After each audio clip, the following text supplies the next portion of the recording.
നമസ്കാരം.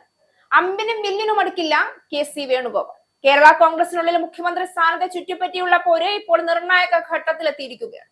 നിയമസഭാ കക്ഷി യോഗം ആരംഭിക്കുമ്പോഴും പുറത്തേക്ക് വരുന്നത് ഐക്യത്തിന്റെ സന്ദേശങ്ങളല്ല, മറിച്ച് അതിരൂക്ഷമായ അധികാര സമ്മർദ്ദത്തിന്റെ സൂചനകളാണ്. പ്രത്യേകിച്ച് കെ.സി. വേണുഗോപാൽ മുഖ്യമന്ത്രി സ്ഥാനത്തിനു വേണ്ടി ശക്തമായ ചരടുവലികൾ നടത്തുന്നു എന്ന വിലയിരുത്തലുകൾ കോൺഗ്രസ് വൃത്തങ്ങളിൽ നിന്ന് തന്നെ ചർച്ചയാവുകയാണ്.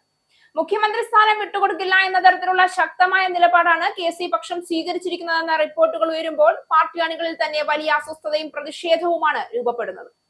കേരളത്തിന്റെ രാഷ്ട്രീയ മണ്ണിൽ വർഷങ്ങളായി നേരിട്ട് പോരാടി ജനങ്ങളോട് ഇടപെട്ട നേതാക്കളെ മറികടന്ന് ഡൽഹി കേന്ദ്രീകൃത സംഘടനാ രാഷ്ട്രീയത്തിന്റെ ശക്തിയിൽ ഒരാളെ മുഖ്യമന്ത്രിയാക്കാനുള്ള നീക്കം കോൺഗ്രസിന് തന്നെ തിരിച്ചടിയാകുമെന്ന വിമർശനം ശക്തമാവുകയാണ്. കാരണം കേരളത്തിലെ നിലവിലെ രാഷ്ട്രീയ പോരാട്ടങ്ങളിൽ ജനങ്ങൾക്കിടയിൽ സ്ഥിര സാന്നിധ്യമായ നേതാവെന്ന ഇമേജ് കെ.സി. വേണുഗോപാലിന് ഇല്ല എന്നാണ് ഒരു വലിയ വിഭാഗത്തിന്റെ അഭിപ്രായം. തിരഞ്ഞെടുപ്പ് സമയങ്ങളിൽ മാത്രം കേരളത്തിൽ പ്രത്യക്ഷപ്പെടുകയും പിന്നീട് ദേശീയ രാഷ്ട്രീയത്തിന്റെ ഭാഗമാവുകയും ചെയ്യുന്ന നേതാവിനെ പെട്ടെന്ന് സംസ്ഥാനത്തിന്റെ പരമോന്നത പദവിയിലേക്ക് ഉയർത്താനുള്ള ശ്രമം അണികൾക്ക് ദഹിക്കാത്തതായാണ് വിലയിരുത്തൽ. മുഖ്യമന്ത്രി പദത്തിനായി കോൺഗ്രസിൽ നേതാക്കൾ ചേരിതിരിഞ്ഞ് പോര് തുടരുന്നതിനിടെ തിരഞ്ഞെടുക്കപ്പെട്ട കോൺഗ്രസ് എം.എൽ.എമാരുടെ നിയമസഭാ കക്ഷിയോഗം തുടങ്ങി.